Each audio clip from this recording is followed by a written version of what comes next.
All right. Shabbat Shalom. Shabbat Shalom. We are back. Continuing with our look at the triennial Torah portion. We today are going to be looking at Genesis chapter 25. Genesis chapter 25. This chapter is entitled Vayasef Avraham.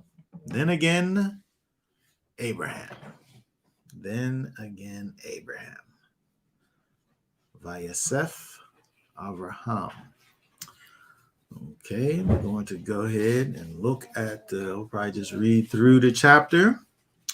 We'll look at, there's a few things that we will see within the chapter, namely kind of the closing really of Abraham's life, and then the beginning of a new chapter in the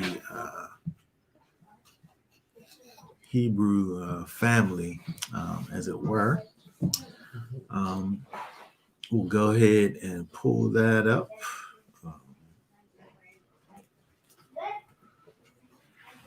Put that up on the screen so we can go ahead and go through that. Let me see if I can get this together here. 1 second. Go ahead and read through that. 25. Hold on 1 second here. Let me go ahead and get this up here so everybody can see it.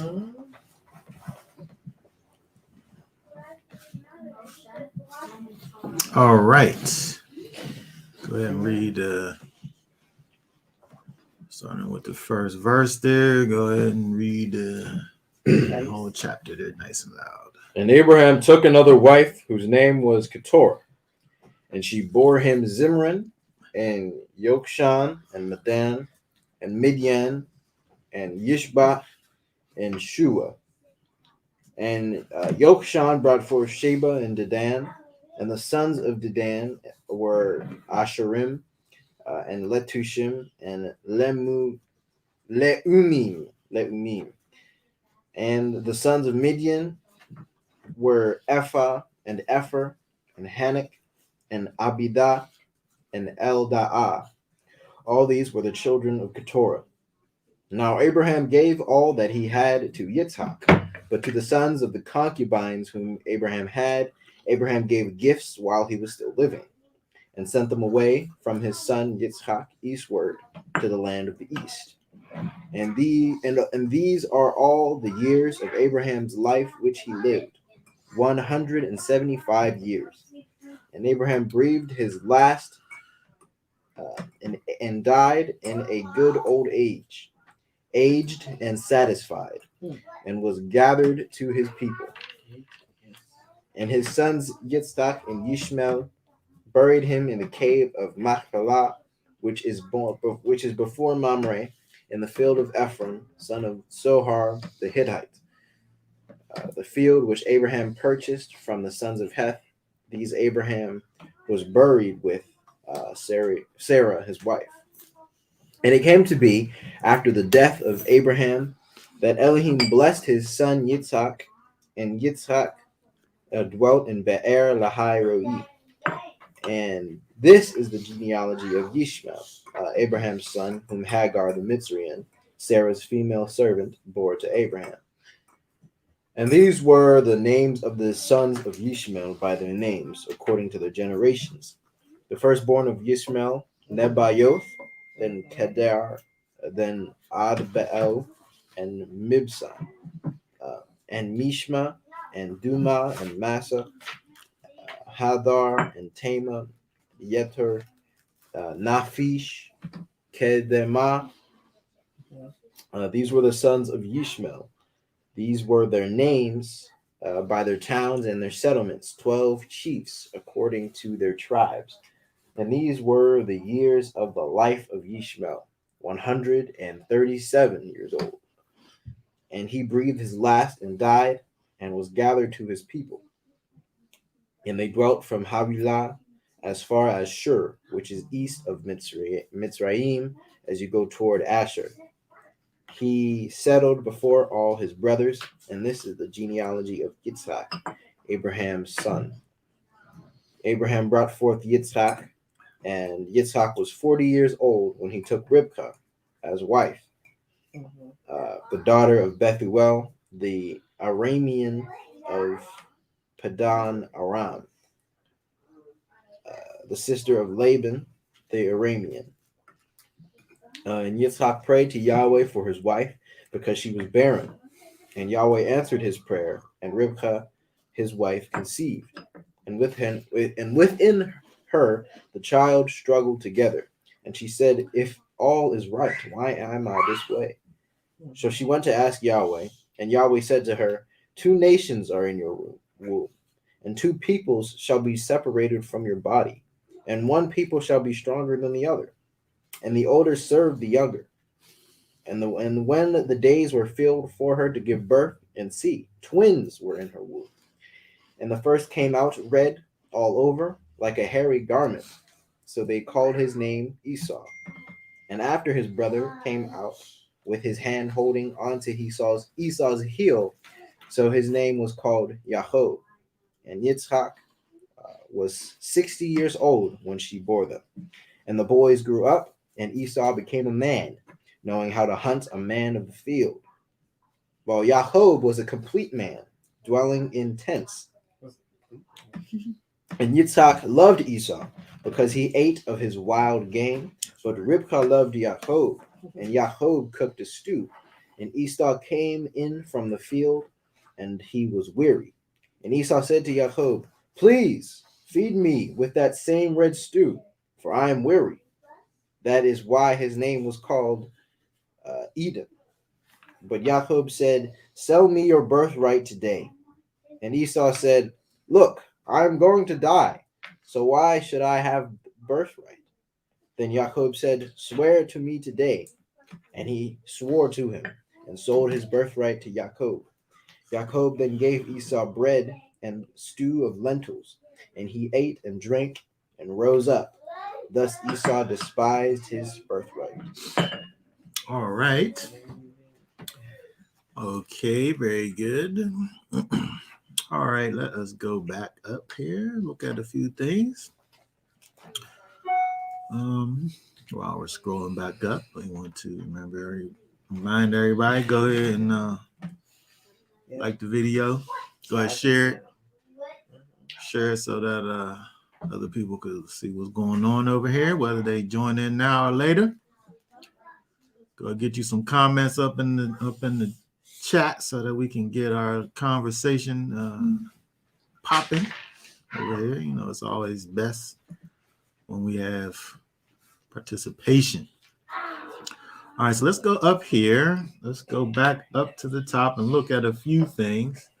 It's interesting when we look at some of these things where it's like we get little clues. We get little clues as to things that are going on, but it's like we don't have the full story. And we're forced to have to kind of wonder,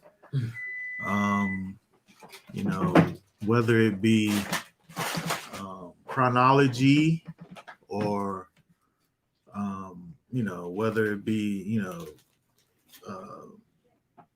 a complete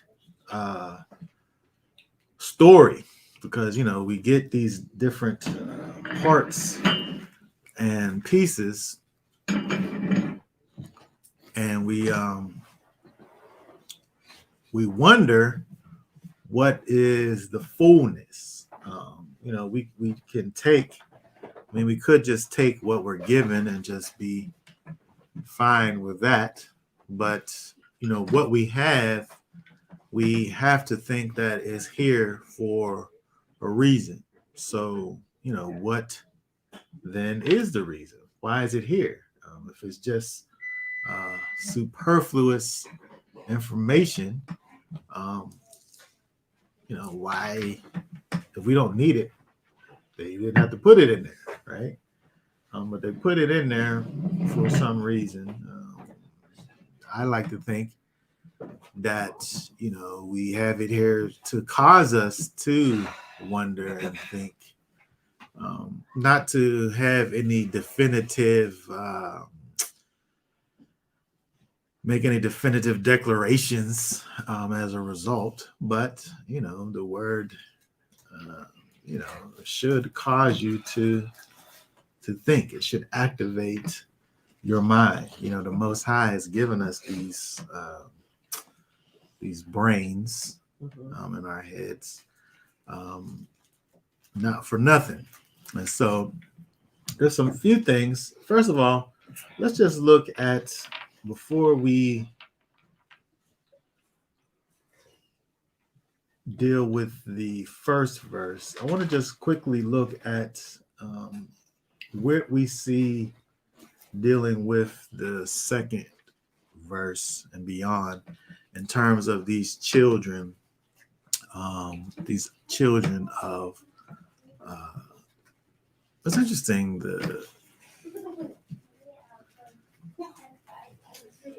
No, I'm just thinking about it.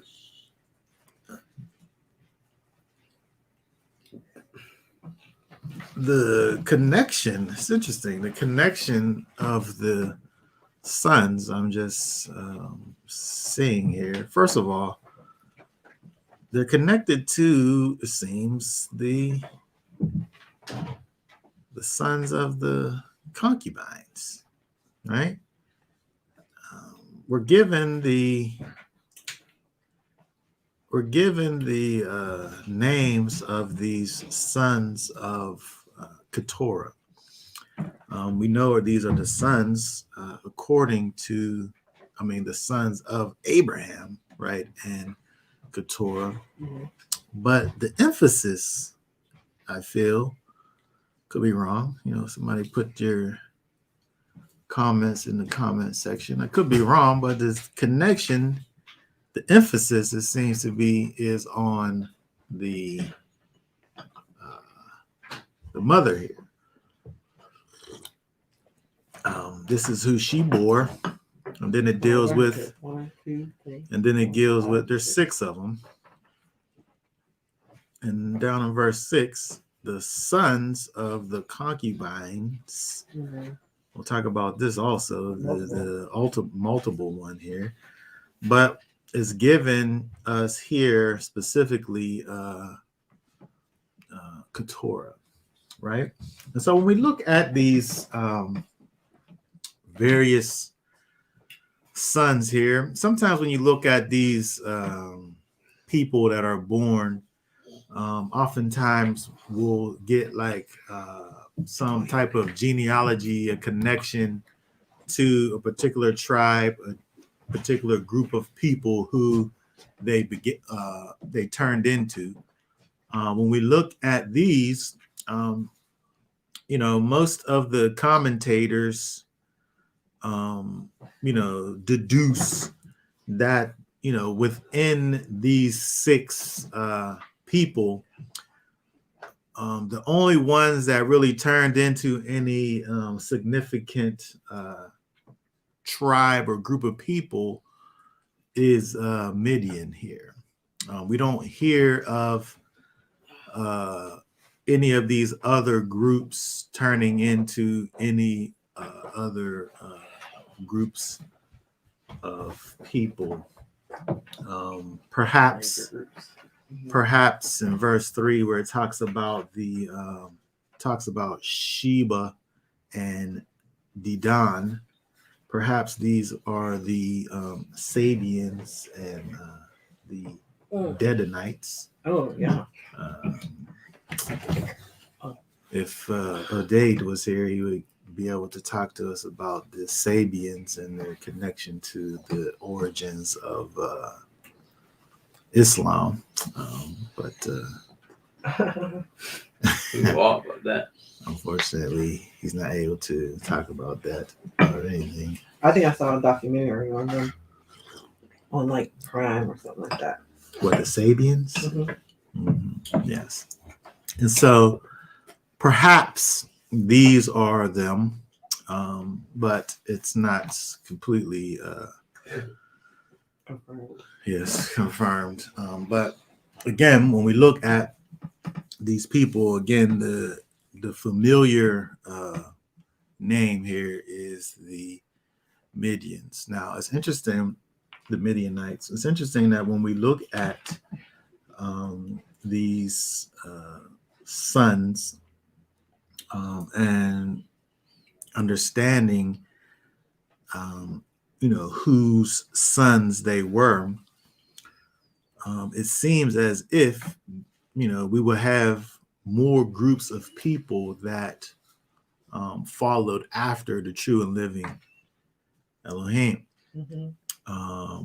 However, when we look at Midian, we look at the Midianites.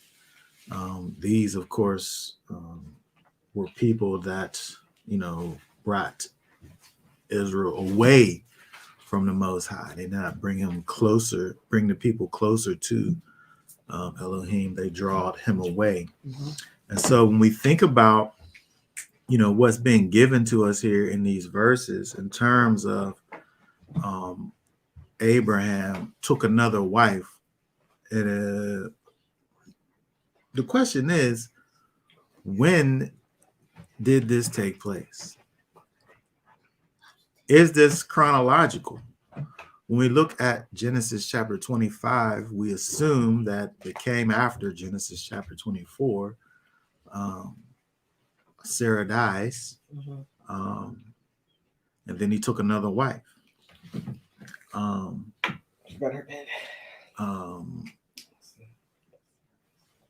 So is that the way that we're supposed to understand this? That is chronological. 24 happened, all of the things 24 happened, and then these things happened. I don't know the answer to that, and it further complicates matters because we hear about Keturah, we hear about the 6 children that she bore, and then when we get to verse 6, where it talks about the sons of the concubines whom Abraham had, he gave them gifts while he was still living and sent them away. When did he send them away? And when did he give them gifts? Is this something that he did beforehand? Or is this something that he did at the end, right before he was getting ready to die? And when it's saying concubines, I don't know if it... Now, let's think about this now. Is Hagar ever referred to as concubine? Is Hagar ever referred to as concubine? We know that if we look at here, we're calling... here, let's look over here. Let's look at First Chronicles, 3rd Kings. I don't know if you know that the First Chronicles is also known as 3rd Kings. Is there a 4th Kings too, right? Well, 2nd Chronicles. Yes. Let's go to First Chronicles, chapter 1. Read for us verse 32. 32. And the sons born to Keturah, Abraham's concubine, Zimran, Yoksha, and Medan, and Midian, and Yishbak, and Shua, the sons of Yokshan, Sheba, and Dedan. And this... Okay, very good. Okay, so when we look at this, right, let's look at this here.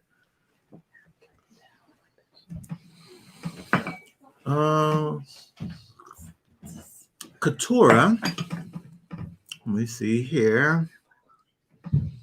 So we're able to look and connect these 6 sons with Keturah. Mhm. And over here it says, now the sons of Keturah, Abraham's concubine, and then she bore these sons. Right? And so the 6 sons that are here, they correlate with what we saw in Genesis chapter 25, where we're just talking about the one concubine, Mhm. the one Pele Gesh, of uncertain derivation, a concubine. A concubine. So when we think about a concubine, here, let's look at the word study. So if we can get a little more understanding as to, wait a second. Hold on one second here. Let me add this. Let me go down here.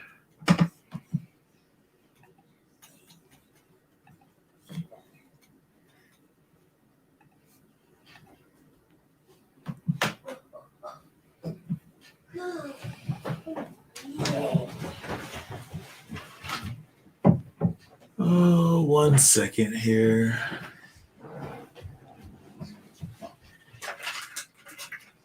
All right, let's see what we have here. A concubine was a legitimate wife. However, she was of secondary rank. This is evidenced by the references to the concubine as having a husband we see that in Judges, and that this man and her father were considered to be son-in-law, father-in-law. Mhm. So we see that there's a connection. Yes, he's a legitimate wife, but they were presented opposite the wives of higher rank.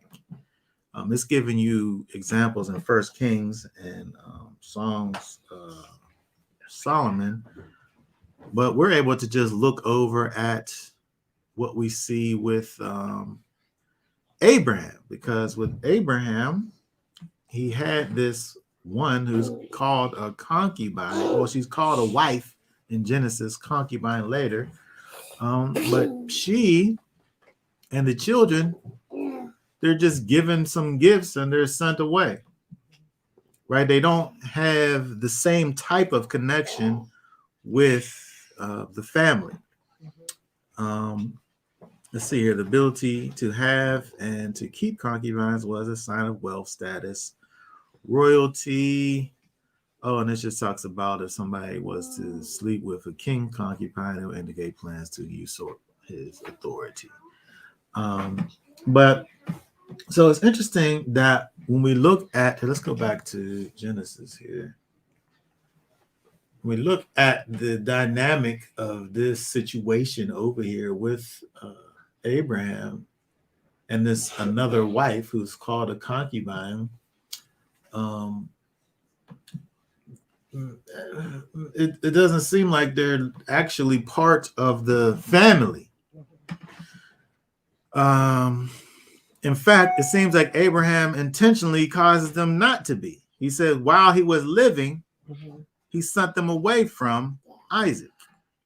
He didn't cause for them to be around where Isaac was. He sent them eastward in the land of the east while he was alive. And so it's almost as if you see over here with there's no confusion, there's no connection between these other ones and Isaac. Initiated by Abraham. And that's kind of the same thing that happened with Hagar. But again, we think about this in verse here. Let me see this real quick. We look at this word here.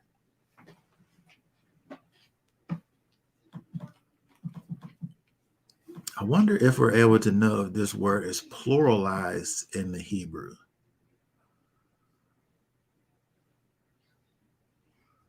I wonder wonder if we're able to know if this word is pluralized in the Hebrew. Hold on one second. Let's do some investigating here.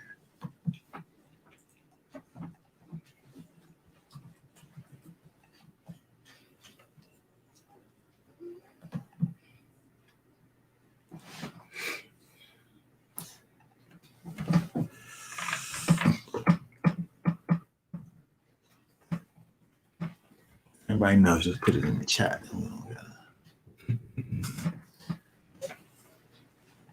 Let's see here.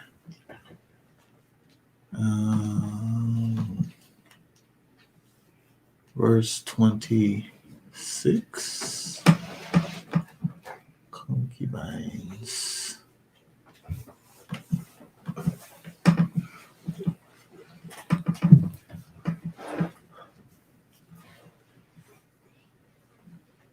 I can't see. Oh, okay, right here. Okay, so this, right. So this is the plural of the word. So it is, right? And so again, this is interesting to me because we don't never hear about none of these other people. Keturah, these sons. And we assume because of the way that it's given to us that it is something that happened after Sarah. But potentially, this could have been simultaneous. Whenever Sarah was Alive. Yeah. This literally could have been going on at the same time. Now, again, when we talked about Hagar, her main issue was her kind of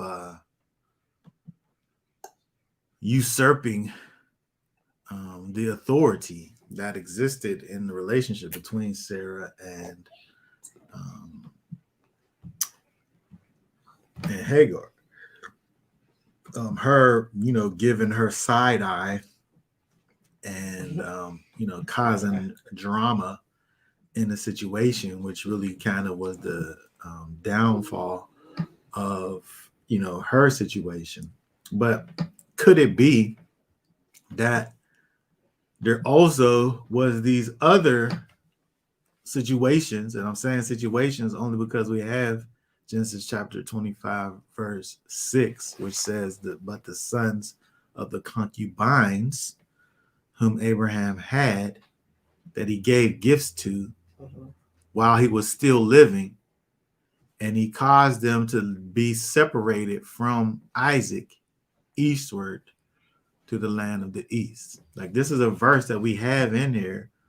Why is this here? Did he have enough time to father these 6 children after the fact? After the fact, did he have enough time to father these 6 children?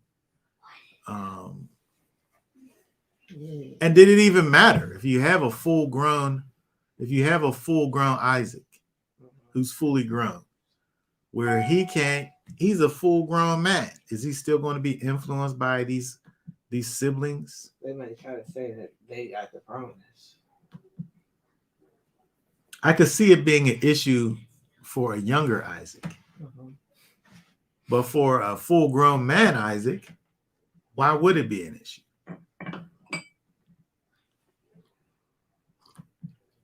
I think that this is just my thoughts, because we don't have any explicit answers. I feel like in his formative years is the most important time for him to kind of be separated, isolated from these other ones and their influence, where Abraham's able to instill in him all that needs to be there. Because look at what we see over here also, because in verse 5, look what it says here. Abraham gave all that he had to Isaac. He gave all that he had to Isaac. Well, again, this is synoptic Mhm. because some things he gave to the sons, the other sons, the sons of the concubines. Why doesn't it call them the sons of Abraham? Again, nobody has. Oh, there's only 4 people in the chat. So nobody has any answers. But it's referring to them as the sons of them instead of the sons of Abraham. But he gave all that he had to Isaac. I'm saying that all that he had was, in fact, the laws and commands that was orally given to him from Abraham. And he didn't give that to these other ones. Oh, you're ones. talking about like the instructions. I'm saying that instructions and connection to the character of the true and living Elohim, he gave that to Isaac. Mhm. But he didn't give it to those other ones. They all became heathens. But it seems like they didn't even really grow up with Abraham. They was the sons of their mother. You want more? No. Let's go over to Genesis 18. Genesis 18, read verse 19. For I have known him, so that he commands his children and his household after him, to guard the way of Yahweh, to do righteousness and right ruling, so that Yahweh brings to Abraham what he has spoken to him. Abraham was chosen by the Most High for this reason. Verse 19. For I, that's Yahweh, have known him, so that he, Abraham, commands his children and his household after him to guard the way of Yahweh, to do righteousness, to do justice, to do right ruling, to do judgment. It says his children and his household. We learned that the trusted servant of Abraham served Yahweh. Mm-hmm. He wasn't the child of Abraham. He just was in his household. But he was able to understand who Yahweh was. And he himself became a worshiper of the Most High. Mm-hmm. Just by simple fact of being in the household of Abraham. But these other ones, these sons of these concubines, the one in particular that's given a name here with her 6 children, they all became heathens. Midianites became the arch nemesis. They became the downfall of Israel at one time or another. But when we look at Genesis chapter 18 and 19, it says that the Most High literally chose Abraham because he was going to command his children and his household to guard, to keep, to protect, to put a hedge around the way of Yahweh. Them people didn't care about the way of Yahweh. They was chasing all types of other gods. Mm-hmm. That was their whole thing that they did. In fact, when we think about the Midianites again, they specifically, it's almost like they purposefully did all of these things, and the Most High ends up, causing for there to be this separation between Israel and those peoples because of the fact that if they was to mix with these people, they was going to pull them away from the Most High. And when we go back to their origins, they come from Abraham. When we think about the character of the Most High, the way that he would have for us to be. Here, let's look at this. Let's look at, read Deuteronomy 11 verse, read verse 19. And you shall teach them to your children. Them is the commandments, right? Okay, go ahead. Speaking of them when you sit in your house and when you walk by the way and when you lie down and when you rise up. Okay, very good. So the Most High wants for the parents, the fathers, the mothers to teach the children, to command them to keep the ways of Yahweh and righteousness and judgments. This word here teaches lamad, which is to goad. Here in Deuteronomy 11 and 19, it says lamad, right? To lead mightily through the door, right? The lamed is the shepherd's staff that's used to lead the sheep. You goad them, you prod them. The mem is the water, which is mighty, and the dalet is the door, which you go in and out, right? And so you lead mightily through the door. You know, that's how you teach, right?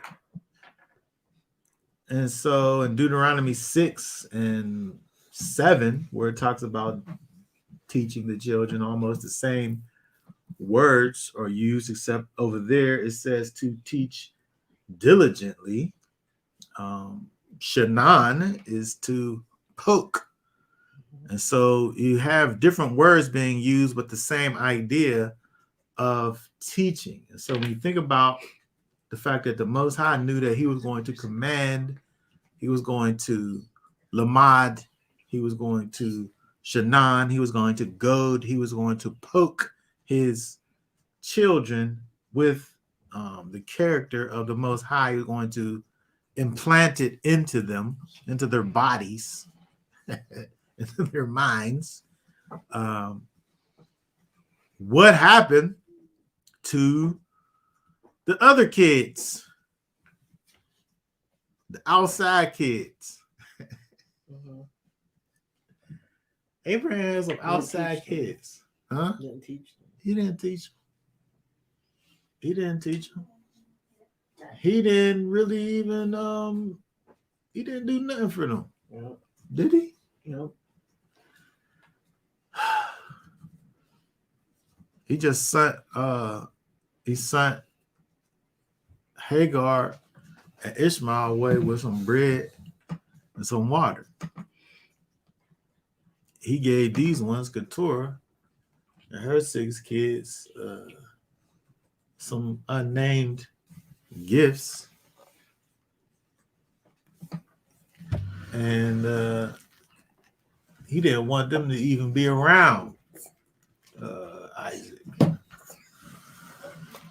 I think when we look at this, I feel like this is sometime after, potentially after Isaac, but before the death, we find. You think it's before the death is there? I think it is. I think it is. He gave them gifts. He gave them gifts while he was still alive. And so in order to say that it was after, how old was Abraham when Sarah dies?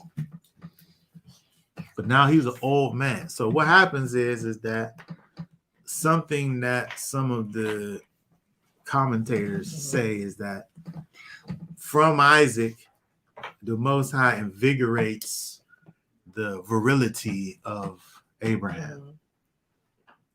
Well, He invigorates the virility of of Abraham, and he is just Oh, he was always strong.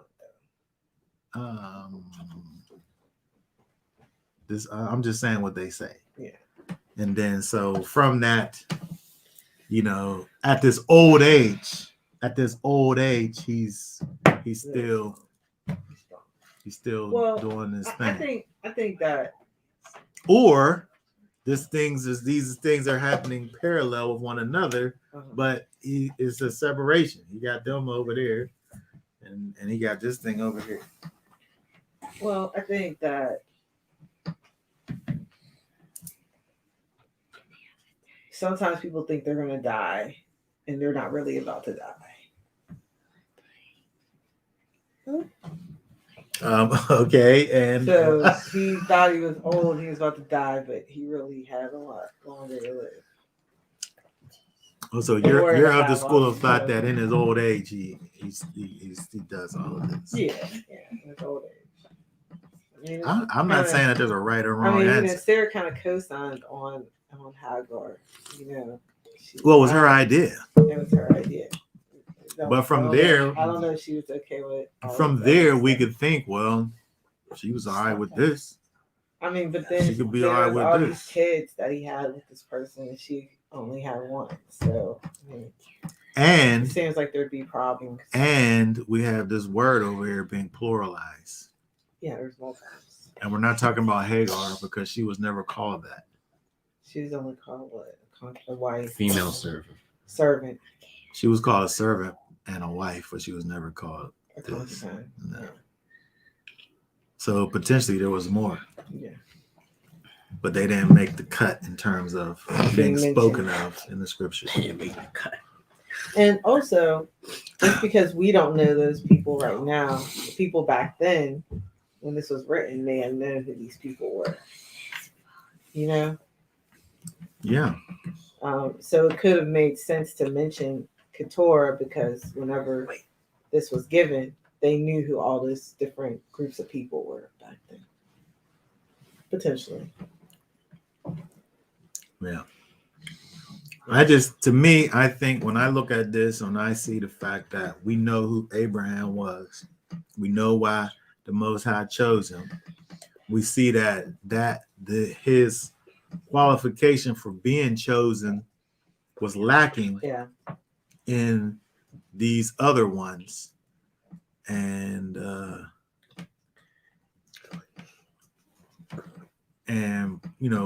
we see that there was movements made to protect Isaac while he was still alive. And so, for all those reasons, I feel like this was something that kind of overlapping with what was going on with Sarah. But it's kind of like an addendum, to the whole situation where we see it at the end in terms of, we're given this information here, but it's not necessarily chronological. Nope. But it could be. It could be. Maybe it isn't, right?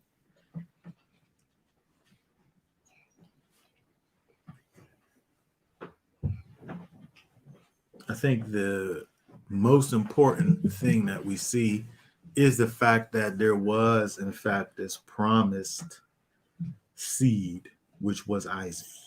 Mm-hmm. And so to make sure that not only Isaac knew that he was that promised seed, but that these other ones never got confused to feel as if they was the promised seed. There had to have been this separation. And from a cultural standpoint, we think about the position of these people, the concubines. This is something that, culturally that they did, right? We saw with Hagar, she didn't have a say, right? You didn't have a say as a concubine. You didn't have a say. You did basically, you didn't have a say in the family dynamic.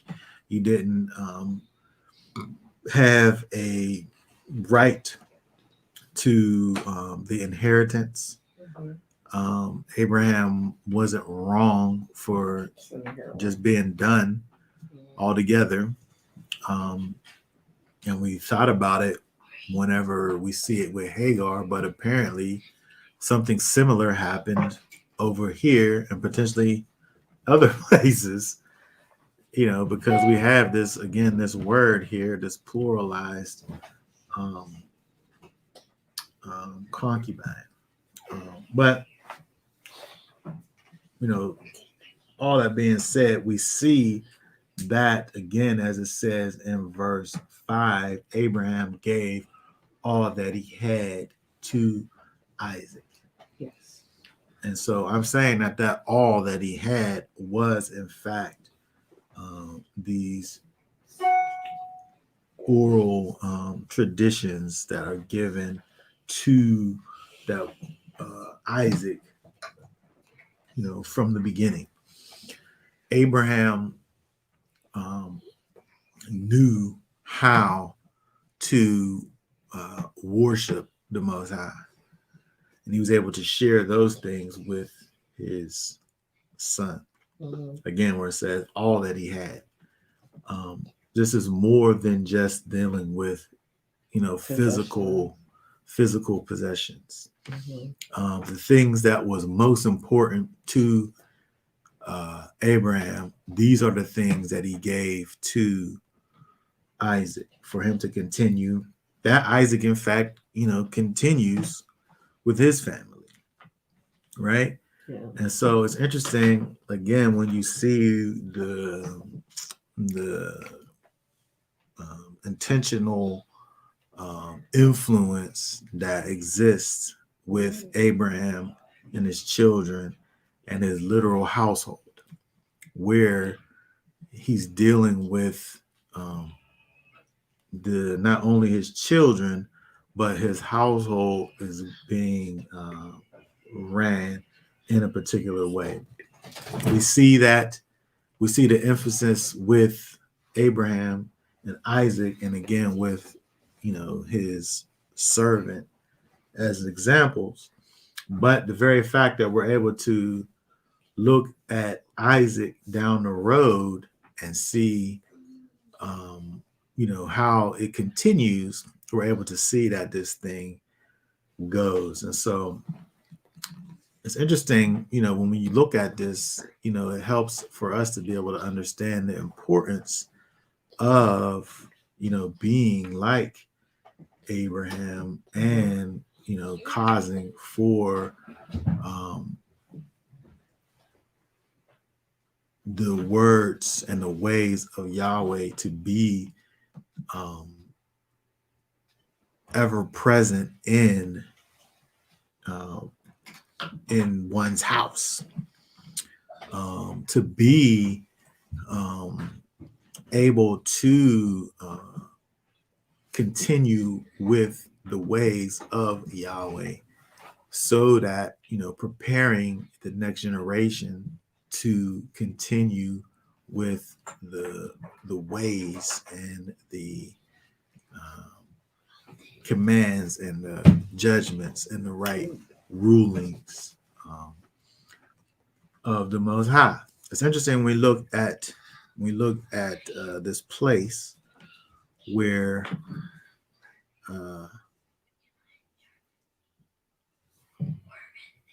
in verse 11, where Isaac dwells, Be'er Lacharoi, right? This place that is called the well of the living one, seeing. Right? If we looked at this word here, let's look at this here, verse 11.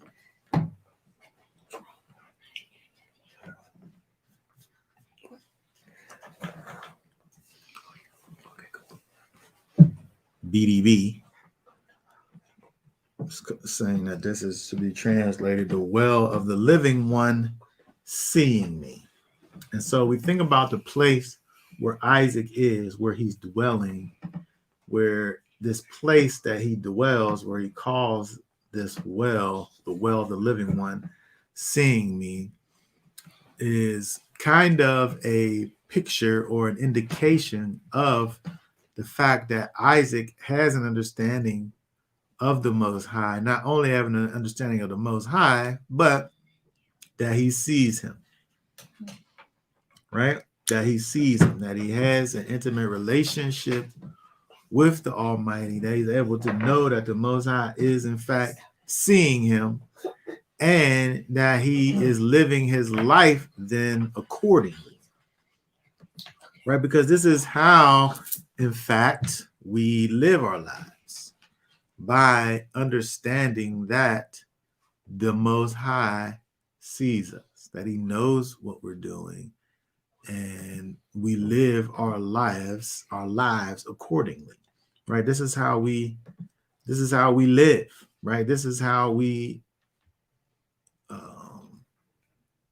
function in this world. The things that we do are not a secret, right? They may be a secret from man, but they definitely are not a secret from the Most High, right? And so, we should, in fact, live our lives in such a way that we're understanding that there is, in fact, an Elohim who sees us. And so we're able to look at Isaac and see that he, at least based on the place where he dwells, he has this understanding of the Most High sees me, right? And we can assume also that he lived his life accordingly based on the fact that, the ways continued. The ways continued, all the way down. When you keep on going down, here, let's go down a little more.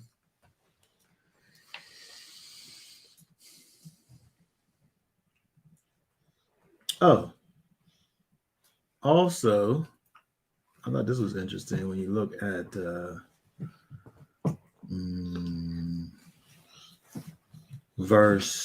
read it again, verse, let's go back up to verse 7 here.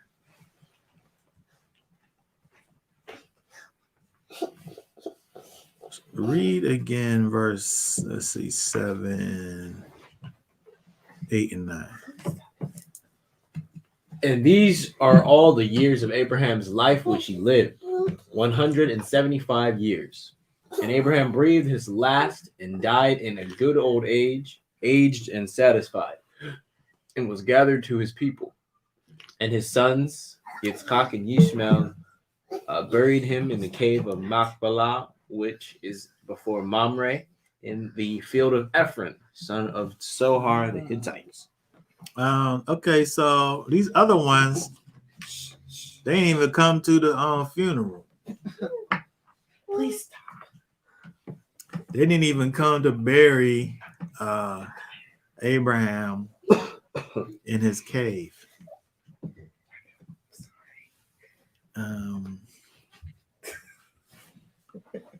Abraham breathed his last breath and died, and those other sons wasn't nowhere even around.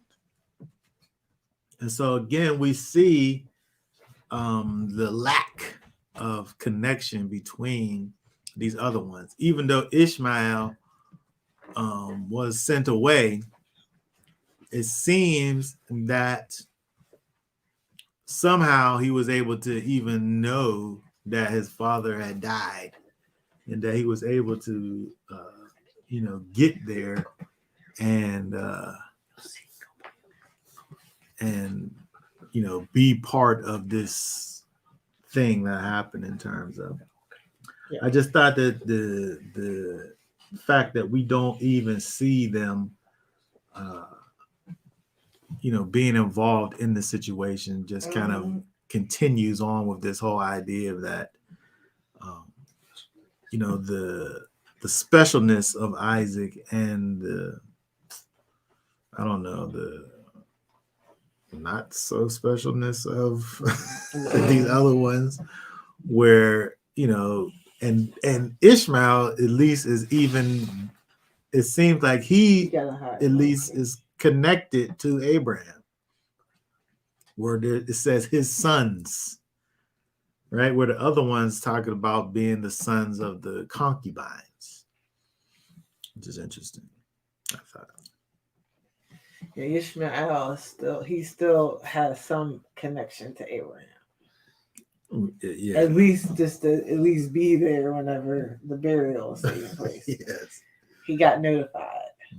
The other ones they didn't. Mm-hmm.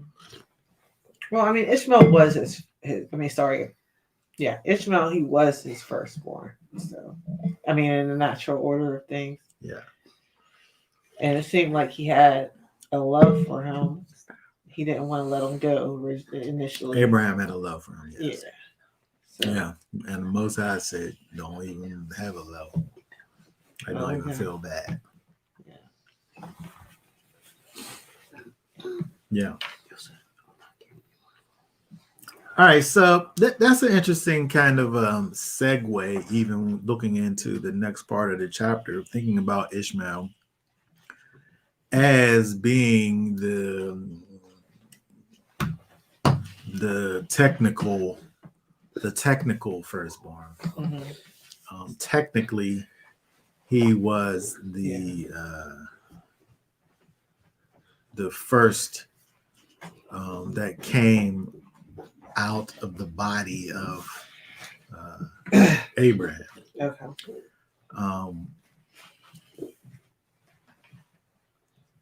But when we look at Isaac, where he has children, when we see that the second son of Isaac also is the chosen one, as opposed to the first, just like with Ishmael and Isaac. Let's go down. I want to talk about a couple things here. Read again. Let's look at let's go down to verse 19. Read 19 through 21. If you can remember, go all the way back to when we talk about the beginnings and Toldot. We think about these are the genealogies of this or that. There is, in fact, a list. I believe that's 11 strong in the scriptures where Bible verses begin in this way. This is the genealogy of. Here is another one that adds to the list with Yitzhak.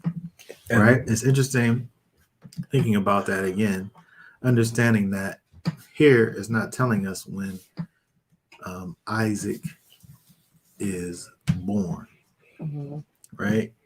And it's not necessarily saying exactly that those that was born of Isaac was born right here. Even though it's about to give you the story of when they were, right? And so looking at this, right, again, is giving you this picture where this phrase here kind of is getting ready to tell you a story. Like it's almost, you could replace, and this is the genealogy of, you could replace that with once upon a time. Right? It's the same kind of a thing. I'm getting ready to tell you this wonderful story that's connected to so and so and such, right? But go ahead and read 19 down to 21. And this is the genealogy of Yitzhak, Abraham's son. Abraham brought forth Yitzhak, and Yitzhak was 40 years old when he took Rivkah as wife. and the daughter of Bethuel, the Aramean of Padam Aram, the sister of Laban, the Arabian. Uh, and Yitzchak prayed to Yahweh for his wife because she was barren, and Yahweh answered his prayer, and Rivkah, his wife, conceived. Okay, very good. So I want to talk about Rivka here for a moment. Rebecca. Because it's interesting when we look at Isaac, Yitzchak, and Rivka. When you think about parents and their children, sometimes you're able to look at a child, understanding the characteristics that belong to their parents, and seeing those characteristics in the children, for better or for worse. Right? Sometimes the children may, be more leaning to characteristics that are connected to their mother or their father. And sometimes they're like an equal balance of both of those things.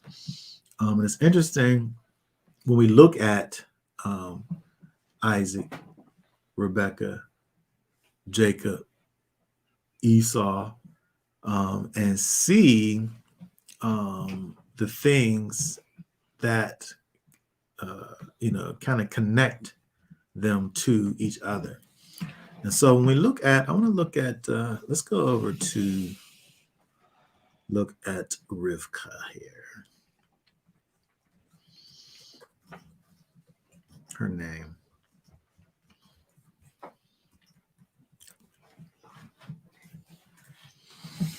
Rivka meaning to clog by tying up the fetlock. No rules of fetlock. Fetlock.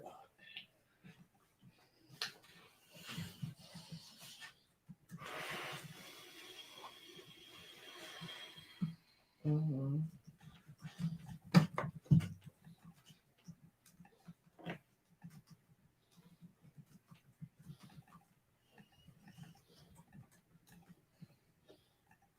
I'm having some difficulty here. I'm just trying to click on this.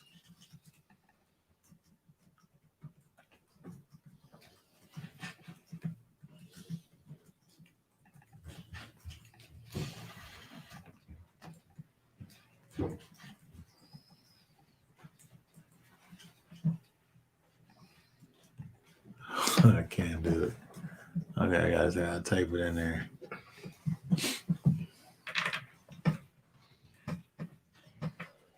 I don't know what a fetlock is. A tuft of hair growing behind the pastern joint as of horses. Huh?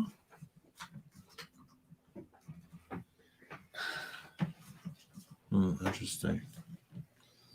Well, okay. So anyway, it's a tying up of something, right? But there's a clog by tying up of something. So I know if I think about a tube, a hose, right? That gets something tied around it that prohibits prohibits the flow of it.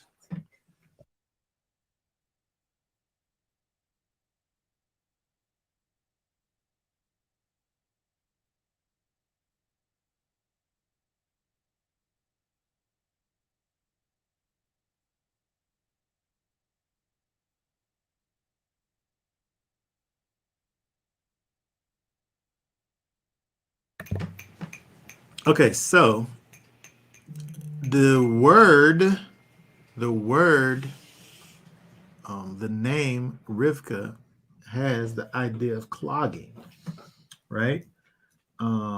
Clogging, to be tied up, to um,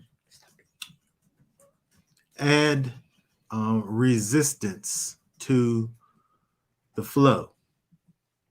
Interestingly enough, Rivka's internal situation was clogged, right? Where she was barren. She was unable to conceive. What's that word? What's that word, I wonder, for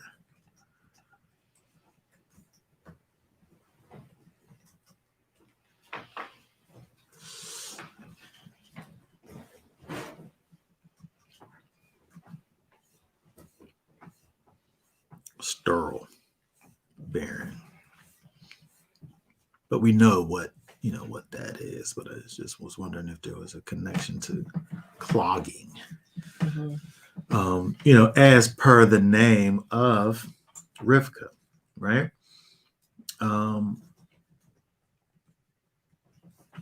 It's interesting that also when you think about her name, it's kind of dual purposed here, because when we see, also we can see in the definition over here of her name that is clogged by tying. So it has the idea of clogging, but it also has the idea of being clogged or fettering by beauty. Like where she just was so beautiful that you just had to stop. Like you was like stopped He in was your like tracks. stunned.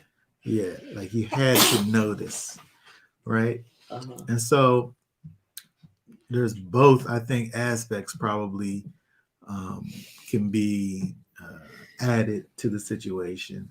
But it's interesting that you have that idea there of clogging, right? Where it could be from a negative standpoint in terms of, a blocking of the flow, or from a kind of I don't know if it's positive, but it's not as negative in terms of someone just, having been frozen Shocked. at the beauty.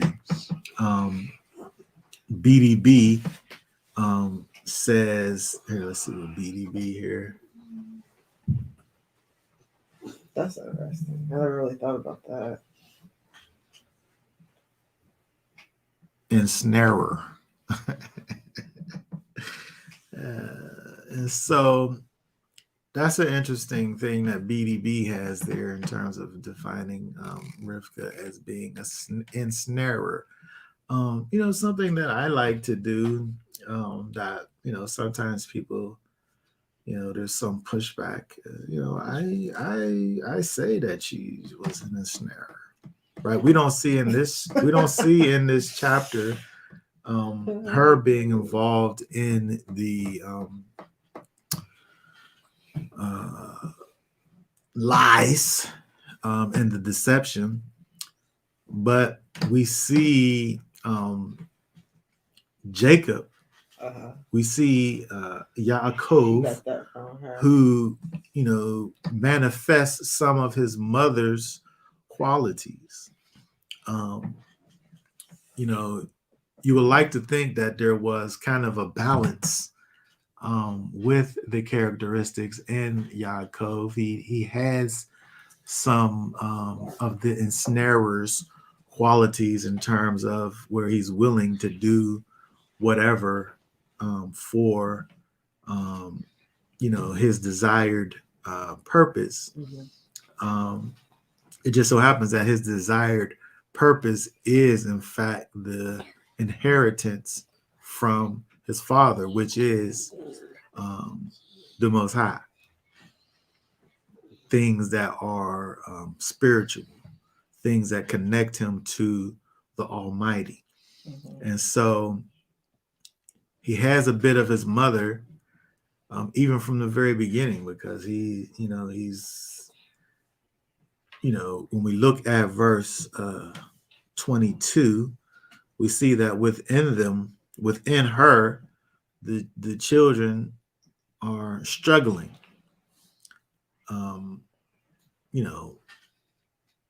I don't know how much room is inside of there.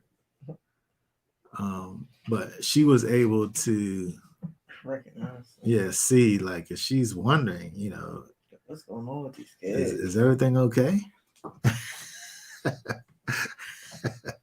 What's going on with these people in there?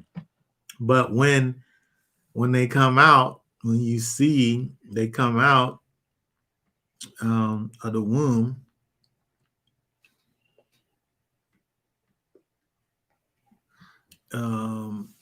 that Yaakov was holding on to the heel of Esau, right? So he was a heel grabber. But it's interesting that he's given this name as being this heel grabber, because it's also a thing, it's kind of this negative thing that's connected with his name, that's similar to his mother, who was the ensnarer, right? He's the heel catcher. That is a supplanter. Right, a supplanter wants to take away the one that's before him and replace that one with himself. And that's exactly what he did. They probably was struggling because they both wanted to come out first. That's exactly what they did. Instinctually, they wanted to be one that came out of there first. Well, I wonder is there some kind of like uncomfortableness that causes the baby to come to the birth canal? Like when he starts to come out, like is he like trying to get out? Probably. Or is the body trying to expel him pushing out? The baby out. But the baby might be ready. I know we could never know that, but it would be interesting if both of those things are happening. It probably works together. Like where the body wants the baby to be out and the baby also wants to be out. Yes. But when there's two in there and they both have that desire to get out, who's going to win the race? And honestly, the situation is very similar in my mind to Ishmael and Isaac, because if you had two at a time, then there could be some. I mean, the firstborn is the firstborn, but they literally was there at the same time, and there was going to always be some amount of wrestling on that. So it's kind of like if the Most High really wanted to do it where there wasn't going to be any dispute, then one baby would be born, and then there'd be another pregnancy, and then the next baby would be born. Yeah. But they're together, two nations together in the womb. Yeah. And one of them is going to be first out. Yeah. And so, but we have her read verse 23 right there. 23. And Yahweh said to her, 2 nations are in your womb, and 2 peoples shall be separated from your body, and one people shall be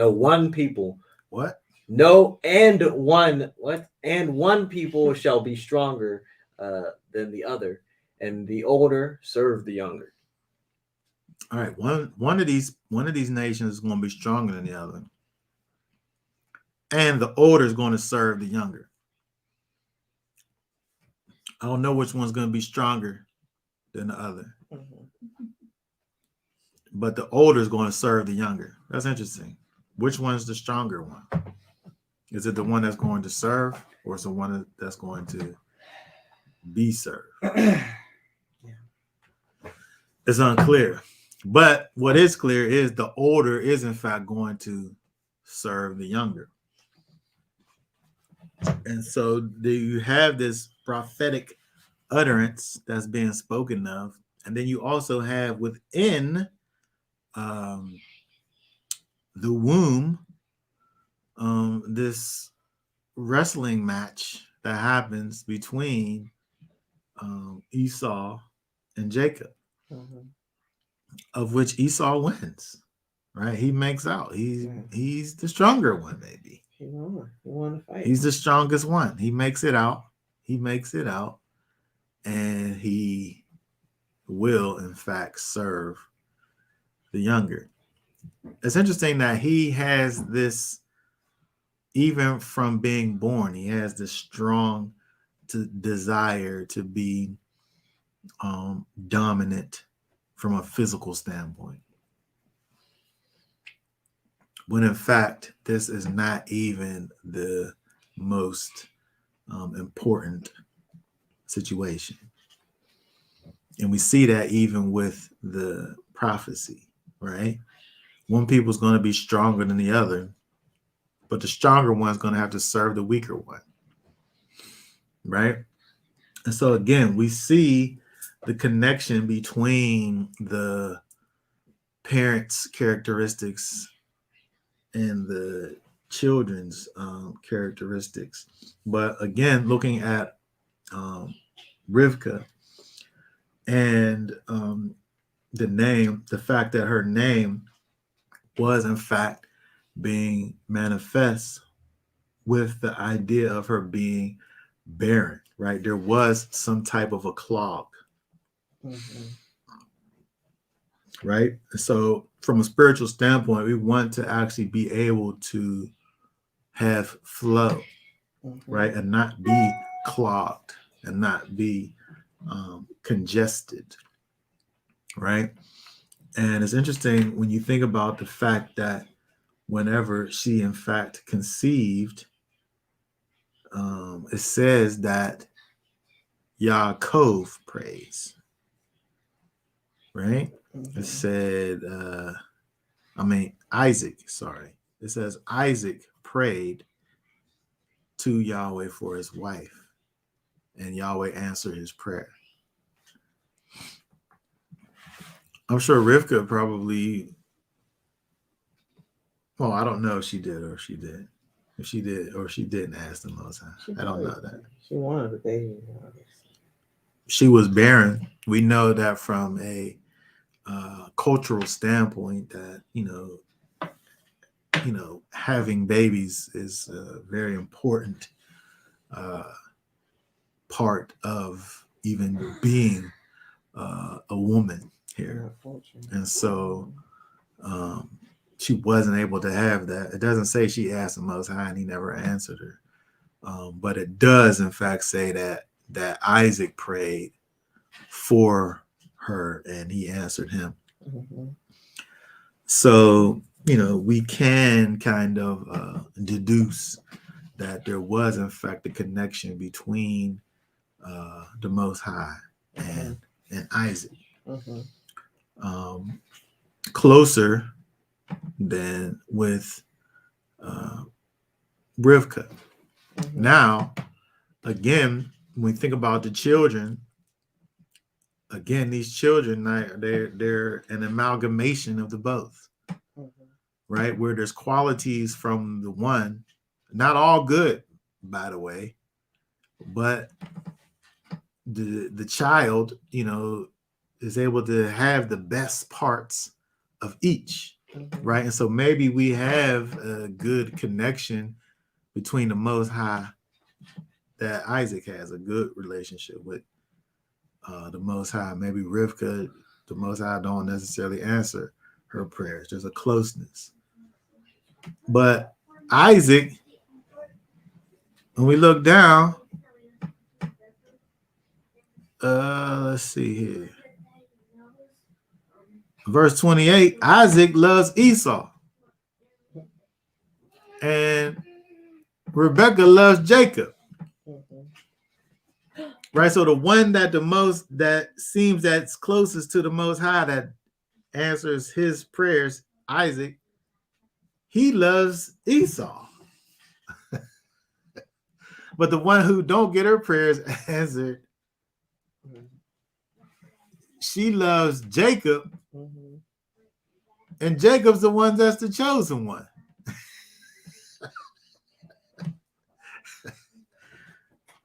I just thought that was kind of interesting. But again, thinking about being congested. Let's look over here at we'll continue with this idea of interconnectedness and inherited DNA traits and all of this. Let's look at Jeremiah 17. Go ahead, put your comments in the comment section. Jeremiah 17 and 13. What's that say? O Yahweh, the expectation of Israel, all who forsake you are put to shame. Those who depart from me shall be written in the earth, because they have forsaken Yahweh, the fountain of living waters. Yahweh is a fountain of living waters. A fountain. That means that water is springing up and flowing out, right? He is a fountain of living waters. So we think about the Most High, we think about his people, right?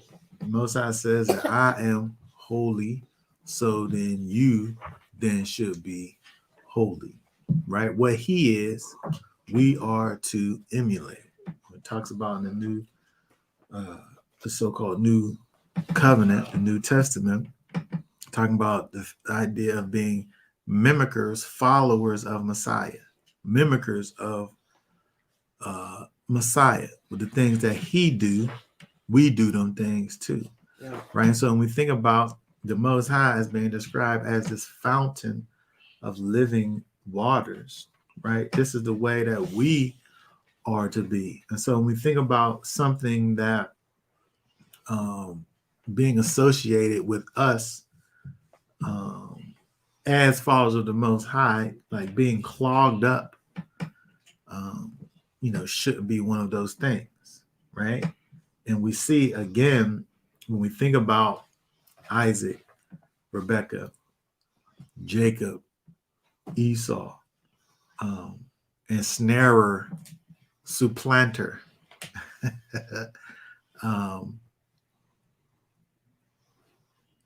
One thing we know about Isaac is that he prayed to the Most High.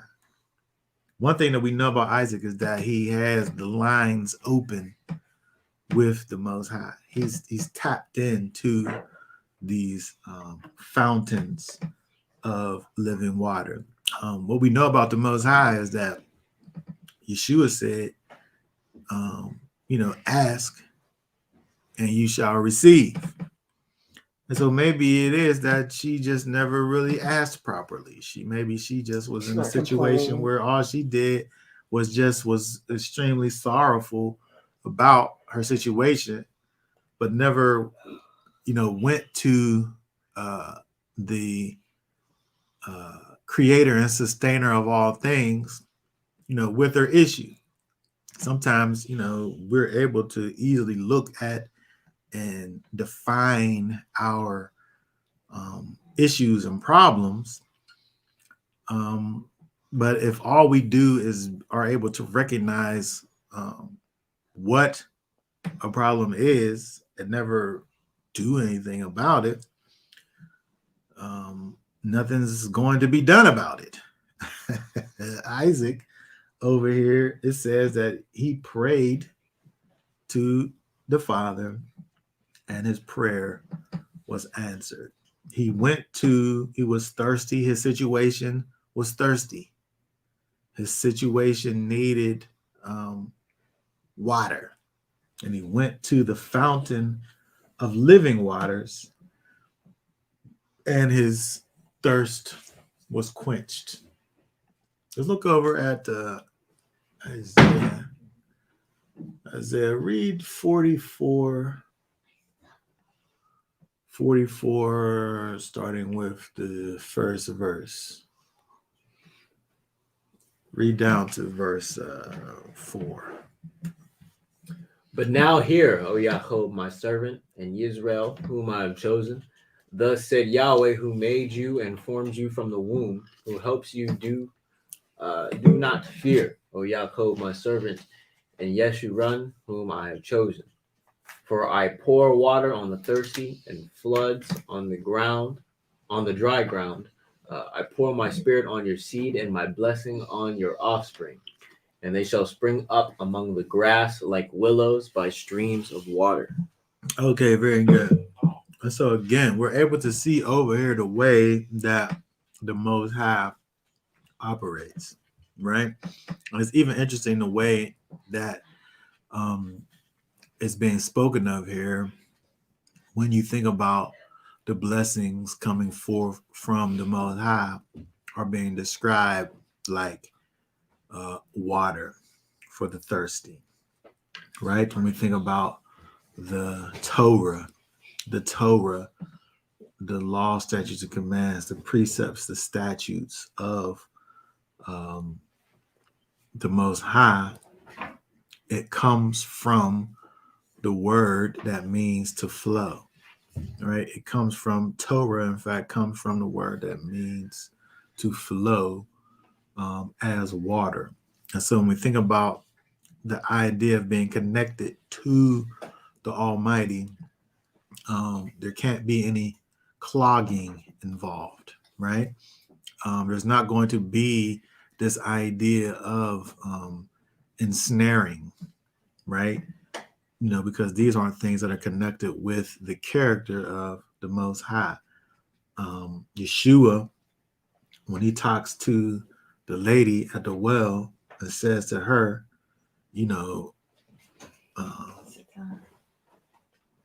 here, let's just look there real quick.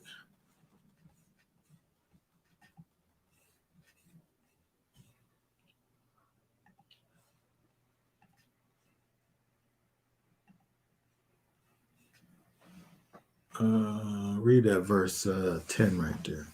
Yeshua answered and said to her, if you knew the gift of Elohim and who it is who says to you, give me to drink, you would have asked him, and he would have given you the living water. Living water. Yeshua, in fact, is the giver of the. He's able to cause us to actually be living water. As he puts that water inside of us, he causes us to even just be that, right? And so when we look at the idea of Isaac, Rebecca, the barrenness, not to necessarily say that this is the actual thing that's going on, but from a principle standpoint, we're able to see that she, in fact, is barren. She, in fact, is exhibiting the characteristics of one that is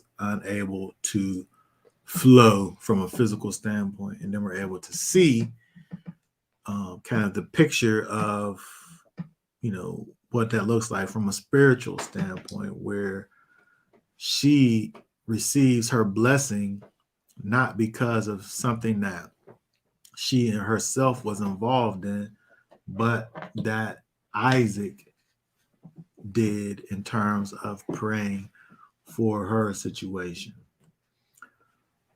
Just to say that we have to be like Isaac in this scenario, in terms of going to the Father, understanding that we may have these real situations, these real problems that are going on in our real lives, and that the only way to be able to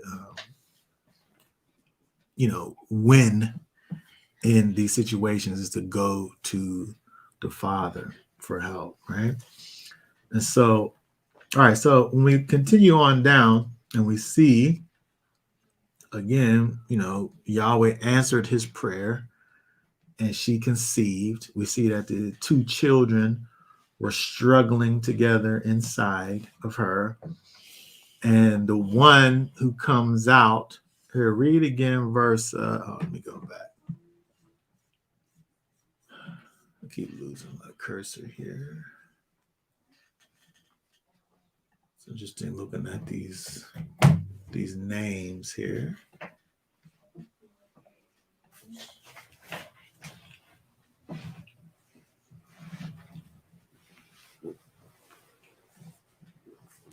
verse 25. Read 25 again for us here. And the first came out red all over, like a hairy garment. So they called his name Esau. Okay, so this here is actually two characteristics that are being given here. The redness is one thing, and the hairy garment is another thing, right? We know later that Esau, becomes known as Edom, which means red. We know that he comes out and he's red all over, but he's also hairy all over, right? Just because he's hairy doesn't mean that it's red, right? It's like these are two different features. Right. There are two different characteristics that are being, and he's really named, his proper naming is after this second characteristic, this hairiness, right? But look at this word here. Esau. He just a little abnormal here. Which literally means rough, right? In its original sense of handling, rough, that is sensibly felt. So he has like a rough feeling, right? He looks like the idea of it's only hairy.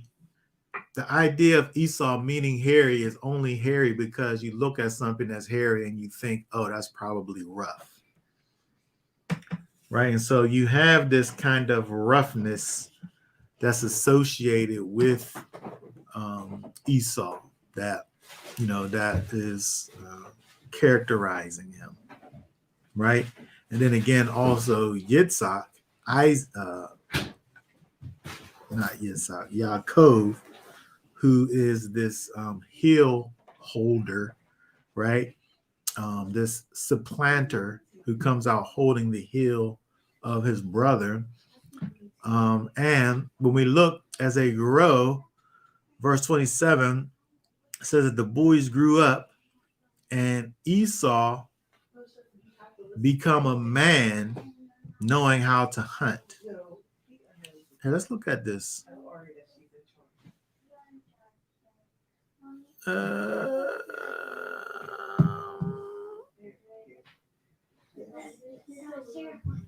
Esau does, in fact, these manly, what we could think about as these manly things, right? He knows how to hunt. He's a man of the field, right? He goes out.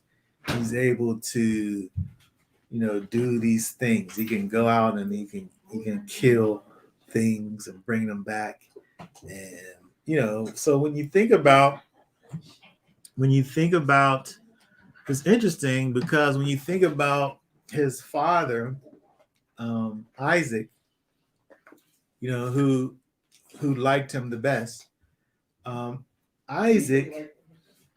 Isaac probably was more like Jacob, even though he liked Esau the best. Here you have this, from natural standards, this old man still sitting around the house, not going out and finding himself a wife. And he's just totally distraught, as any man should be distraught, with the loss of his mother. It's probably the worst thing that could probably happen to someone. But when we look at, it just brings about mama's boy vibes from Isaac. And that's only able to be quenched by the finding of his bride. And so it's interesting when we look at Isaac and his seemingly the connection that he has with his mother, where it seems like he's not someone that is of the field and out a cunning man and all of this. It seems like he's kind of like a indoors kind of a person, right? But his son, who seems like he's almost a complete opposite of him, is the one that he likes the best. He's not even like him, right? Maybe he's like the person who he thought that he wanted to be, Esau, right? And so it's interesting when we think about the dynamics between, the characteristics that one receives from their mother and their father. It seems like Esau was like unto his mother. Esau was like unto his mother, right? When we find her, she's out, right? Outside. She outside. She's not in the house. She's out, she gets the water for the animals, for all the animals, right? And she's outside doing her thing. She is, right? And so it's interesting at the way when we look at these things, the different characteristics that's connected to each one, right? And where Isaac, the things about his most beloved son is the things that's not like unto himself, but like unto his wife. And then with Jacob, this translation calls him a complete man, which is interesting. Teresa had a right there whenever we read that part. But that word over there, when we look at that, here, let me pull it up. That word over there for complete, King James says a plain man, right? Which it doesn't really do it justice. It don't cause us really to think about the right things. But when we look at that word in the Hebrew, that word there is tam, right? Morally pious, right? Gentle, dear, perfect, plain, undefiled, upright, right? It's from the word to mean complete, clean, done, full, so on and so forth. So when we look at Yaakov, and it's speaking about him being complete, dwelling in tents, now we see where Yaakov kind of behaves now like Isaac, right? Isaac, we could say that he dwelled in tents because he's still around, in his, beyond his marrying years, being unmarried. He's probably that way because he's just dwelling in tents. He just at the crib chilling. Right? Yep. We know that he has a connection with the Most High. So when you look at the commentators, right, they like to say that Jacob dwelling in tents, him being this morally pious man, he was more focused on his spiritual development. Yaakov was. And this is why he's called complete. This is why he's called Tom.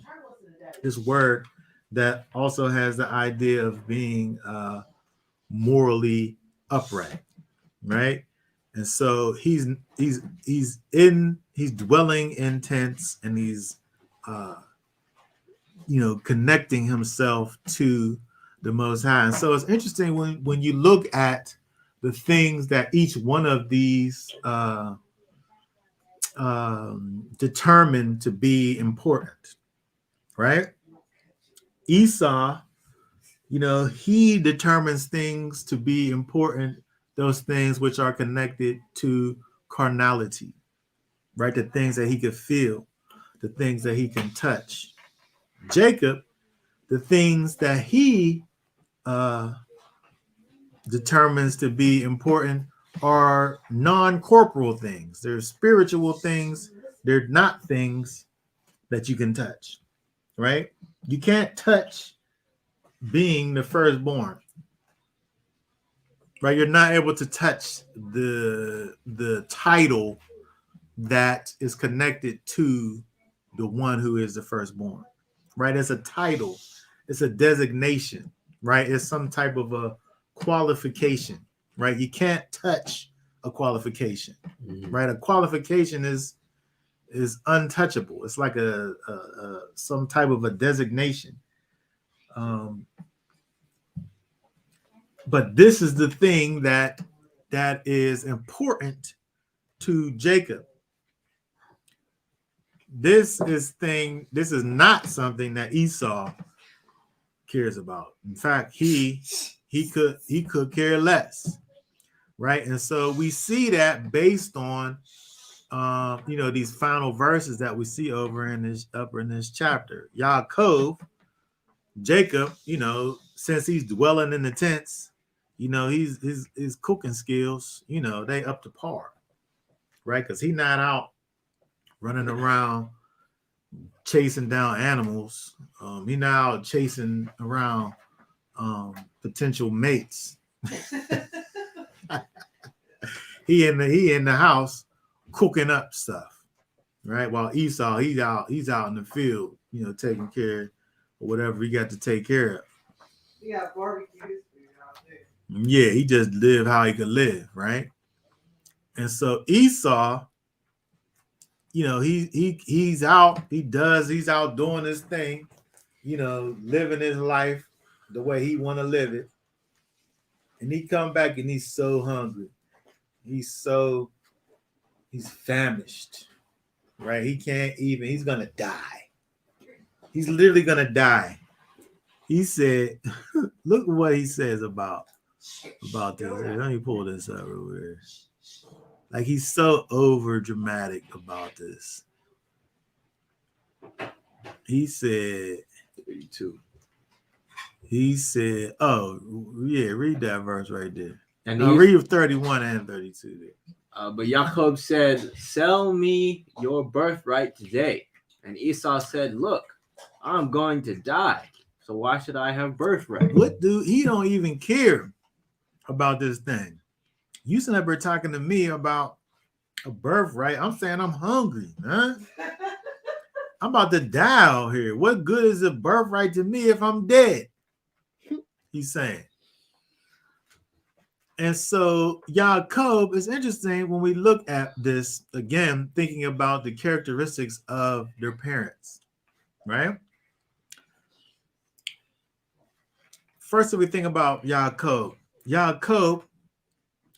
Jacob, who dwells in tents, he's a complete man. He's connected to the Most High. He has a spiritual understanding. Jacob does. In that way, he's like his father. But he also has this way about him that's kind of ensnaring, right? That's like his mother. He has this opportunity to grab this thing that he wants, right? He desires this thing. And he does whatever it is that he needs to do in order to receive it. Now, when we think about from a prophetic standpoint, he's the one that's supposed to get what he's supposed to get. However, the way in which he goes about it, it don't seem right. It don't seem right what he's doing, right? He's literally tricking his brother out of something, he understands the value of it. His brother obviously doesn't. If he was a good brother, I don't think that he does this. That's not to say that, but then you just think about like, well, what of then the prophecy? What of this thing that the Most High said was going to happen? And this is the thing. I feel that the Most High knows the end of things, and we don't. And so, could there have been a way that, the end result is the same without going through these particular means to get to it? I mean, I don't know. I don't know what the answer to that is.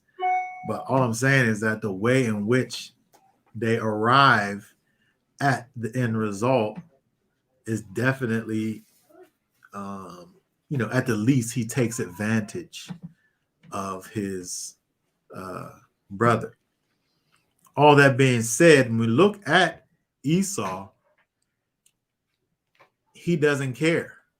He really doesn't care about this thing that Jacob desires.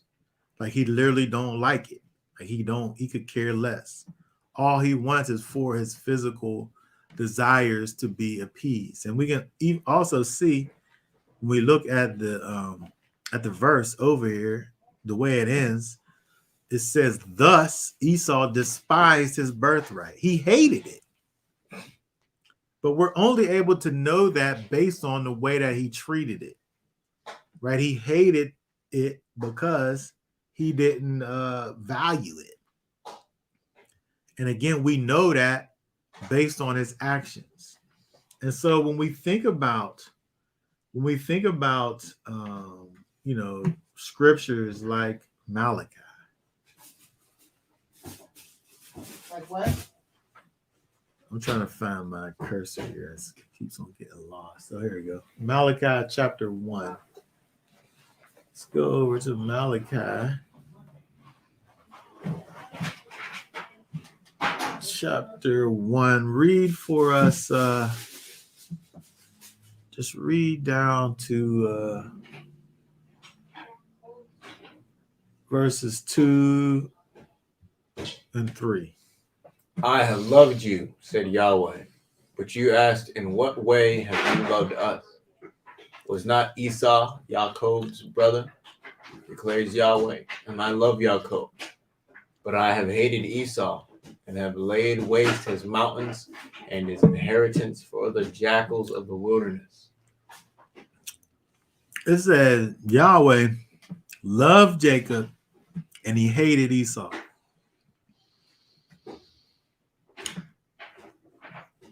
Let's look over here. Let's look over here at Romans.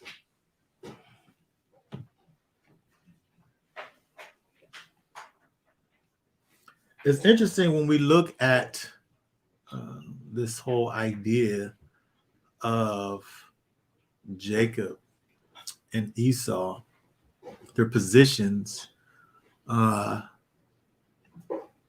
and the fact that when we look at what it is that it says that the Most High has to say, as it relates to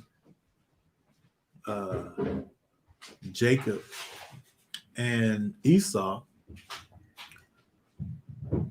where he loves one and hates the other. But when we look at what is said in regards to Esau, and how he felt towards his birthright after he gave away his birthright, the only reason he was able to give it away is because of how he felt about it. Right? He had a feeling about the thing in the first place where he didn't really think about it. I don't really care about it. Here, You can have it. All I'm worried about is this thing that I could feel, taste, touch. Right? This thing is going to fill my belly. I'm about to die. But I want to look at these verses over here in Romans, which kind of causes us to think about it. And it causes us to think about the way the Most High deals with us. Because it's interesting when we think about the fact that before the things happen, the Most High says the one will be stronger than the other, and the older will serve the younger. He knew what was going to happen beforehand. And then we're able to see the way these things unfold, and then what he says comes to pass. But we're also able to, as the things are coming to pass, we're able to understand the different character traits that belong to the people that are involved, that we don't know until we see it. But the Most High knows before the things happen. So the way we understand things is one way. We see a thing happen, and then we say, oh, this is the case about this because I saw the thing happen. That's even how we see Esau give away his birthright, and then after he does it, the scripture tells us, oh, he despised his birthright. Thus, he despised his birthright. In other words, we saw him give it away, and then we're able to see that he hated it based on the fact that he gave it away. But I'm saying that there was something inside of him already that caused him to not put value on this intangible thing that caused him to give it away in the first place. And then we're able to just, place a label on it after the fact. But the truth of the matter is that he already hated it before the thing happened. So let's look at Romans 9. Start reading at verse 9. Chapter 9, start reading at verse 9. For this is the word of promise. At this time I shall come, and Sarah shall have a son. And not only so, but Ribkah, having conceived by one, our father Yitzhak, yet before they were born or had done any good or evil, in order that the purpose of Elohim according to choice might stand, not of works, but of him who calls. Okay, very good. So before they did anything that was good or bad, the Most High is able to put them in a category first. Before they did it. Now, some people might say, well, therefore, that means that it don't matter what they did because the Most High already declared it beforehand. He already made his decision. But what I'm saying is that we don't know what they're going to do. We can only judge their actions after they've done it. But the Most High knows before these things happen, is able to declare it. I don't think that the Most High is saying, okay, you're evil. I'm going to make you evil so that my purposes can be done. No. That would be unfair. I think that the Most High is saying you're going to be, in other words, you're going to do things that's evil. And therefore, I'm declaring you evil based on what I know you're going to do. Not based on the fact that I'm making you do the things. Okay, keep on going. Verse 12. It was said to her, the greater shall serve the lesser. That's what we read. As it has been written, Jacob I have loved, but Esau I have hated. Right. What then shall we say? Is there unrighteousness with Elohim? Let it not be. Okay, so is there unrighteousness with Elohim? He's saying no, there's not unrighteousness with Elohim. But if we was to think that he's making one person evil and he's making another person good, the person that he made to be evil, there was never any chance for him. The one. He never had a chance. But he's choosing the one who of his own self will decide what he's going to do, what he is going to do, and what he isn't going to do, but he's choosing it before it happens. It says over in verse 14, what then shall we say? Is there unrighteousness with Elohim? No, there's not unrighteousness with Elohim. There's only righteousness. There's only righteousness.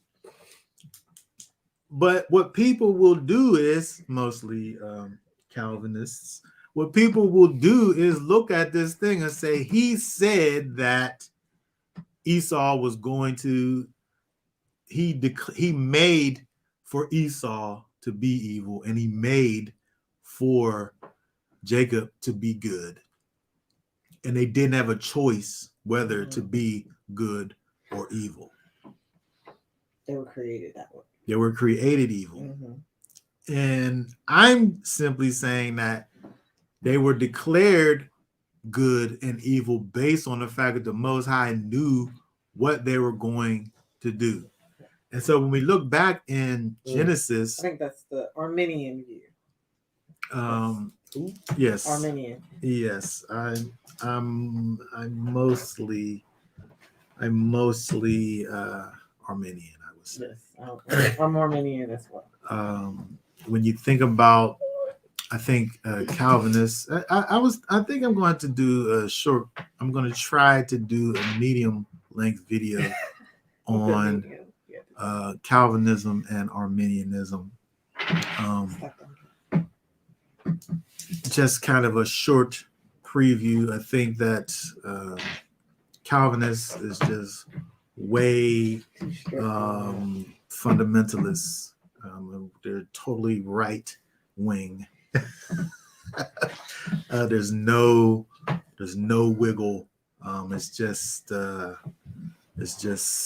straight. Where I understand where you're going with it, but it's too much. It's too far. Strict. It's too far. It's too much. And so I'm going to address it. I'm trying to not make it long. I want it to be short, but we see some of it here when we think about it, because as we see over here, before they were born or had done any good or evil, this is one of their things over here, in order that the purpose of Elohim according to choice might stand, not of works, but of him who calls. Yes. Now look at that and say, see, it didn't matter what Esau did. Yeah. The Most High made for him to be wicked. The only asterisk there is I'm saying that he made for him to be wicked based on the fact that he knew which way he was going to be leaning in his decision making. He had a foreknowledge. He had a foreknowledge of the way in which Esau would be. Yes. And we end up finding out that Esau, in fact, didn't care about those things which were connected to spirituality. Non-corporal things he didn't care about. And so we're able to see, like in the from a linear standpoint, we're able to see he's of the world. He's carnal. He loves carnal things. Spiritual things he don't care about. But we see that manifest in the fact that he's hungry, he wants food. And you're talking, I can see it right there. It probably smells delicious. Yeah. And you're sitting up here talking to me about making this pact about something that I can never smell or taste. He don't care about it. And so it's determined for us. It's determined for us in our viewing that he hated his birthright based on the fact that we see him give the thing away for a bowl of soup.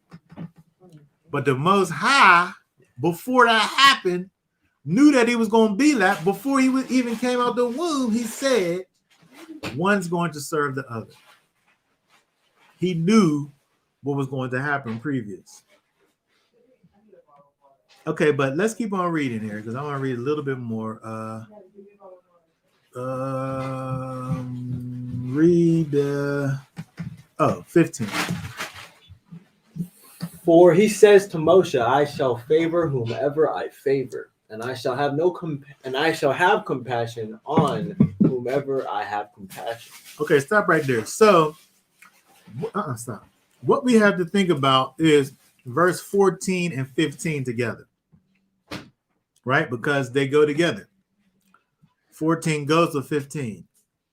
Is there unrighteousness with Elohim? The writer says, no, there isn't. And then now he's proven what he said. He's proven what he said by saying, I'll have mercy on who I will have mercy. And so when we think about that, what's that saying? Does that mean that I don't care what is whatever, I could just have mercy on whoever I want to have mercy on based on my own criteria? That's right. I think that's. I mean, he kind of is saying that, but he has a criteria, though. He does have a criteria. And so we have to understand that whatever it is the actions that we see coming from the Most High, there isn't unrighteousness in it, right? There's not unrighteousness in the acts of the Most High. And so, yes, this is true. Verse 15 is true. I shall have favor whom I favor. I shall have compassion on whomever I have compassion. That's right. But he's saying that in connection with there's not unrighteousness with Elohim. So he's not going to unrighteously have compassion for someone who's wicked. Nope. But his plans, the things that the Most High does, seeing as the Most High is able to see the hearts of men and we're not. There's a part of the equation that we don't understand. And so we can look at someone and say, why is it the Most High is giving him favor? And the Most High will say, I give favor who I want to give favor to. Mm-hmm. In other words, he don't have to make it be clear to us why he's giving them favor, but we do know that he has a particular criteria, and that criteria is that he doesn't operate in unrighteousness. So whatever a judgment that the Most High is making, he's doing it according to right ruling. And so for him to set up an individual and have him be trapped in wickedness without the ability to, turn or change, can we say that that is in fact righteous? I mean, if we could say that that's righteous, then we could put that on him. But if we can't say that that's righteous, then, we have a problem because, again, 14 and 15 are going together here. Mm-hmm. Go ahead. What were you going to say? I mean, people have a free will to do what they want to do. Yes. And at the end of the day, they're going to do what they want to do. Mm-hmm. Yes. And they can decide if they want to serve Yah or they can decide if they don't. Yes. And that is what the Most High is working with. Mm-hmm. He's working with the fact that he knows what we'll do and uses that for his good. Mm-hmm. Example. Verse 16. Read verse 16. 17. Verse 16 says, so then it is not of him who is wishing, nor of him who is running, but of Elohim who shows favor. 17.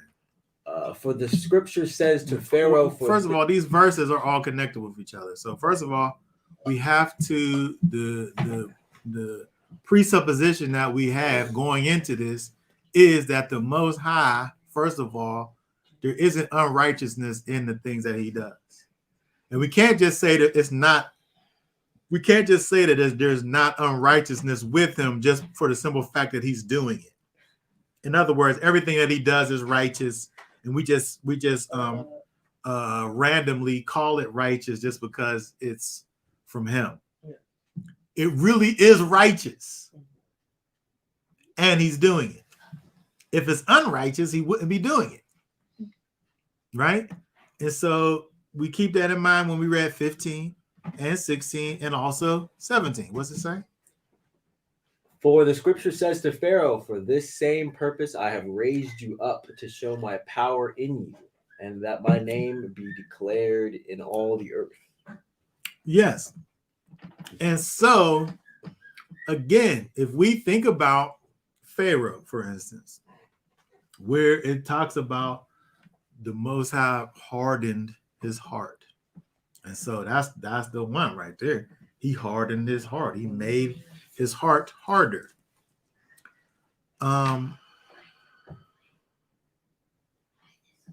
But how are we able, this is the part that we have to think about. How are we able to say that the Most High negatively influences this person, causing him to forever place himself in a position of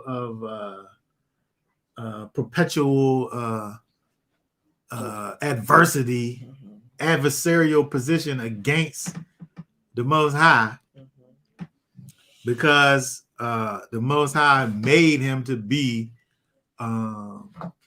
permanently wicked and increasingly wicked.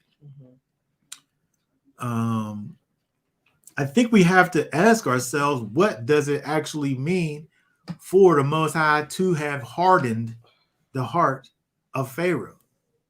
If, as I would think that it would mean, in order for the Most High to be maintaining his righteous standard and position, he's not softening it. He's not working on the heart of Pharaoh. He's allowing for his own characteristics to come forth within himself. He's allowing for Pharaoh to do what he's going to naturally do instead of bringing some softness to his heart. Because his heart is already intrinsically wicked, just like every other person, until we're touched by the power of the Most High, and until the Most High brings some softness to his situation, to our situations, we're going to function in a way that's contrary to the Most High. Now, I'm saying that the Most High is able to now use Pharaoh and his hard heart for his own purposes. That is what he did. He used Pharaoh and his hard heart for his own purposes, but he didn't make Pharaoh be wicked. He allowed for Pharaoh to operate in his wickedness for his own purposes. And I'm saying that if we say something other than that, we got to go back up to verse 14 and ask, is there unrighteousness with Elohim? If you say, well, whatever he does for his purposes is righteous, then I guess you're fine then. But if you think that is unrighteous to make for somebody unwillingly be wicked for your own purposes, I mean, that's against their will. Yeah, it would be against their will. That's some type of manipulation right there. Yeah. Is the Most High manipulative? No, he let you do what you want. Yeah, and so you're gonna judge it. I'm saying 9:14. If I sit up here as the judge, I create a scenario, and I create a scenario and create inside of you hatred and contempt and all of the bad words that you could think of for another individual. I hand you a gun and I say, oh, by the way, there's that person right there. Go ahead, kill him. And you do it, and then I judge you to death, or life in prison as a result of it. Is that righteous? Is there righteousness in that? What's the righteousness of that? There's no righteousness in it. The Most High, it says over there, is in fact righteous. And so what the Most High in his scope of things is understanding Pharaoh is in fact wicked. I'm not going to soften his heart so I can say that I'm hardening it, because I'm not bringing softness to it for his own purposes. He's not reasoning with him like Pharaoh. Like, you can't really win this battle. He's not coming to him. He's not injecting his power into Pharaoh's situation. He's allowing for him to do what he wants to do. And that's what he chose. The same thing could be true when we think about where it talks about the reprobate. The reprobate is a person and it says that the Most High will give you over to your own reprobate mind. He allows for you in your heart of hearts to reject him if that's what you want to do. And so when we look at these verses over here where it's talking about where it brings up Pharaoh, the caveat to this whole thing is in verse 14. Is there unrighteousness with Elohim? That's how we understand what he says when he comes down here to talking about raising up Pharaoh to show his power. Yeah, he allowed for him to raise up and to exhibit and manifest his wickedness and rule over Israel, because that's what he wanted to do. But you can't say that he locks him in forcefully for his own bidding, unless he's just like a Geppetto, with pulling the strings. He's just a puppet master, right? What's this say here? Pharaoh's heart was already hard. Elohim used that trait already in Pharaoh to bring his will to fruition. Yeah, absolutely. You saying that, you giving me a target, but I'm saying that target could go right back to you. Okay, keep on reading. Verse 18. So then he favors whom he wishes, and he hardens whom he wishes. Keep on going. And you shall say to me, why does he still find fault? For who has resisted his counsel? Okay, pause. If he's the one that's hardening your heart, why does he find fault? How he gonna judge you when you the one that sat up there? He hardened your heart in the first place. And so we have to go into what Paul's saying over here with the proper understanding. If we don't, we get confused and we come up with Calvinism, right? Where you're made good or you're made evil, and there's nothing you could do to get out of one or the other. Keep on going down to 23. But who are you, O man, to talk back to Elohim? Shall that which is formed say to him who formed it, why have you made me like this? Does not the potter have authority over the clay from the same lump to make one vessel for value and another not for value? Mhm. And if Elohim, desiring to show wrath and to make his power known, with much patience tolerated the vessels of wrath prepared for destruction, and that he might make known the riches of his esteem on vessels of compassion, which he had prepared beforehand for esteem. Mhm. So there's two things going on here. First of all, understanding that, um, he is going to do what he wants to do. That's the truth. He is going to do what he wants to do. However, he's going to do what he wants to do inside of a particular set of boundaries that he created. And that's the part that we have to keep into consideration is that the Most High created a set of boundaries that he works inside of.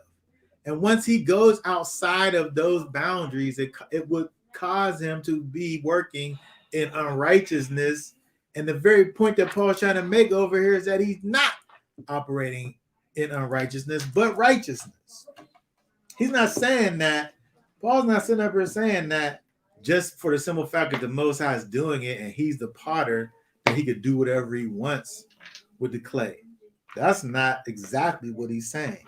What he's saying is that the clay can't know what the overall plan of what the potter is. And so if the Most High, being the potter, of course, having a plan, the thing that's made can't look back at the maker and kind of have things to say about a plan that the Most High, has, because we're the ones that's being made, not understanding that the Most High, is allowing for us to make or break ourselves. Mm-hmm. He allows for us to make a willful decision and to do whatever it is that we determine that we feel like doing, and he judges us accordingly. He allows for us, we can look all the way back to the beginning. He put us in a situation where we had a choice to make, and the wrong choice was made. But all we had to do, if he wanted to force somebody to do something, he could have made Adam and Hava do what they did. But he gave them the options. He gave them the parameters. He gave them the standard of which they were supposed to be living. And he introduced to them adversity and choices. Mm-hmm. And they obviously made the wrong choice, but it was a choice that they wanted to make inside of their heart. Mm-hmm. You know, if the Most High presented himself in a way where he was going to force one thing or the other, you know, he had many opportunities where that could have been done. He could have just forced them to be perfect beings. Mm-hmm. He could have just created in them the ability to just only do right. But he created in us the ability to choose right or wrong. And because of our connectedness to this carnality, it caused us to be carnal, right? We in this carnal we in this carnal body, right? And so, again, when we look at this story, all the way back in Genesis, we'll begin to close with this. All the way back in Genesis, when we think about Jacob and Esau, and the giving away of the birthright over a bowl of soup, it helps us to be able to see the differences between having a desire for things that are in fact carnal and things that are spiritual. we see with the one that was connected to the promise, Jacob, he had a desire for that thing that was spiritual, the birthright, right? It was a position that is not able to be seen, right? It was a state. When you look at that word there, Bakora, birthright, Bakora in Bekorah, Bekorah in the Hebrew, the firstling of man. Abstractly,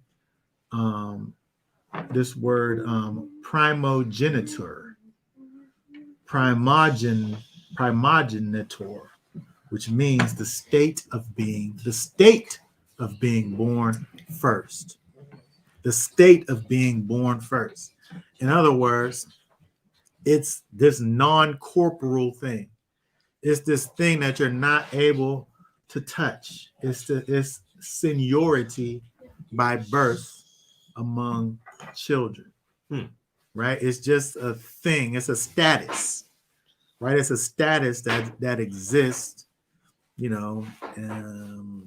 but it's not something that you're able to touch. If you just looked at grown people, if you looked at grown siblings all standing next to each other, someone would have to say who the oldest was, right? Unless there was like a huge age gap and one was like gray haired and the other one, you know what I mean? But What about twins though? But twins even more so, right? You have to say which one's older, right? Because if they were twins, it's a non-corporeal thing.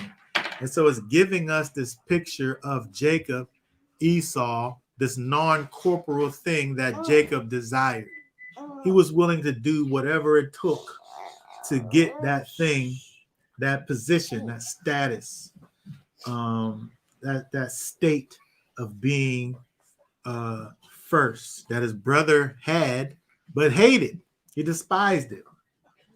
And so when we even just think about Israel, when you just think about natural Israel, where this connection to the Most High is in fact your birthright. Your connection to the Most High is in fact your birthright. But when you look at the history of the people despised their birthright and sold it for a bowl of soup. We wanted to have these physical connections to these other types of people, and the things that these other people were doing seemed so appealing to us, but we wanted to gravitate towards those things instead of staying connected to the Most High. And then here we are. Here we are, right?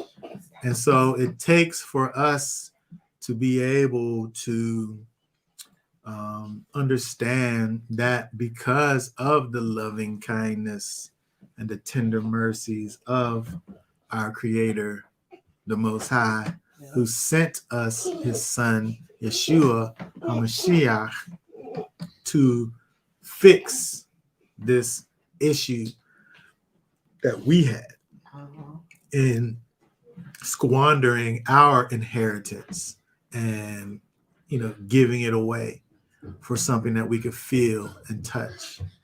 Understanding that the Most High has for us an inheritance that is everlasting, but we can only gain that inheritance through faith in Messiah Yeshua, who he sent to redeem us back to the Father. So it's so interesting when we look at Jacob and Esau and this initial kind of a thing that goes on between the two, when we're able to just like many other places in the scriptures, see things that kind of point us towards what it is that Yeshua has done for us in our lives.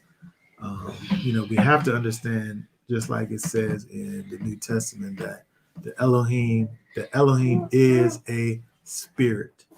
And if we seek to worship him, we must worship him in spirit and in truth, right? If we want to see the kingdom of Elohim, we must be born of the spirit, right? We can't live our lives according to carnality, right? We're not able to be connected to the Most High, from a physical standpoint, right? We can only be connected to the spirit of Elohim by the spirit. Okay, so that being said, I think we'll be done talking about this for right now. Is there any last thoughts, questions, comments about any of this before we continue with the story? It gets more interesting and more conniving as we move forward. All right, so that being said, for now, I guess we'll say Shabbat Shalom. Shabbat Y'all Shalom. willing, we'll be back on next Shabbat to do it all again. Yeah.